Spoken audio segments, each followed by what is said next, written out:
puis une maison, ça c'est le toit. Ouais. Et puis après, ça c'est un autre caractère. Ça signifie l'amitié. L'amitié. Ouais. Ça c'est l'amour en chinois. Ouais. Donc alors c'est logique pour apprendre par cœur. C'est logique. Bon, c'est parce que comment dit-on, nous les Chinois, nous sommes aussi très intelligents comme vous les Canadiens. Donc, on a aussi d'autres règles. On a aussi la clé du mot, comme le français. C'est-à-dire les mots, ils sont dans une famille. Bon, on peut voir les 4 caractères suivants. Ils sont dans une famille. On peut trouver facilement la clé du mot. C'est-à-dire il y a une partie pareille. Voyez, vous le trouvez? Voilà, c'est les objets en bois. Il y a toujours, voilà, les objets en bois. Donc, ça c'est les objets en bois. Et puis le deuxième, alors, comme il y a beaucoup de branches, c'est-à-dire un arbre. Ça c'est l'arbre, le deuxième. Et puis le troisième, quand il y a 2 arbres, donc c'est un petit forêt. Un petit forêt. Et puis le troisième, quand il y a 3, c'est-à-dire beaucoup, c'est un grand forêt. D'accord? Ouais. Ça, c'est logique. Et puis encore, regardez.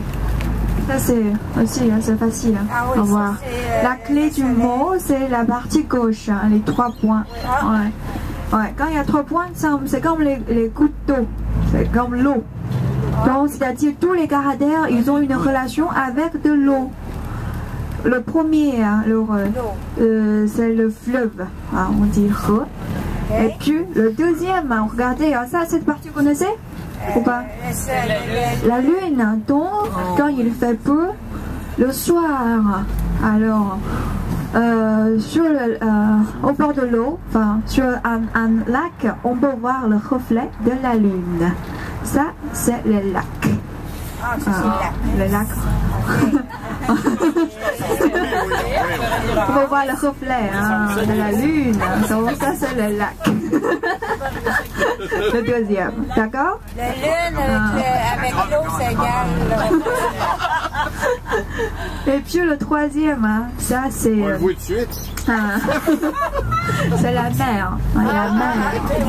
Ouais, plus grand. Et puis le quatrième, ça c'est intéressant. On peut voir la partie droite, c'est une croix. Ouais. Alors si on écrit ça, c'est le chiffre 10 en chinois. Le 10, on écrit comme ça. En chinois. Mais avec les 3, la clé du mot, tout ça. Non. Ça c'est juste cette partie, parce que parfois il donne sens. La partie droite. Partie donne la prononciation. D'accord? Comme ça, on peut savoir comment il prononce. Donc, ça, c'est la partie la quoi il donne la prononciation. Donc, ensemble, ça veut dire le jus. Le jus d'orange, par exemple. Le jus de pomme, c'est le jus. Il y a toujours de l'eau. Le jus. Le vin, c'est compliqué, mais il y a toujours 3 points. Ça, c'est la clé. La clé du mot.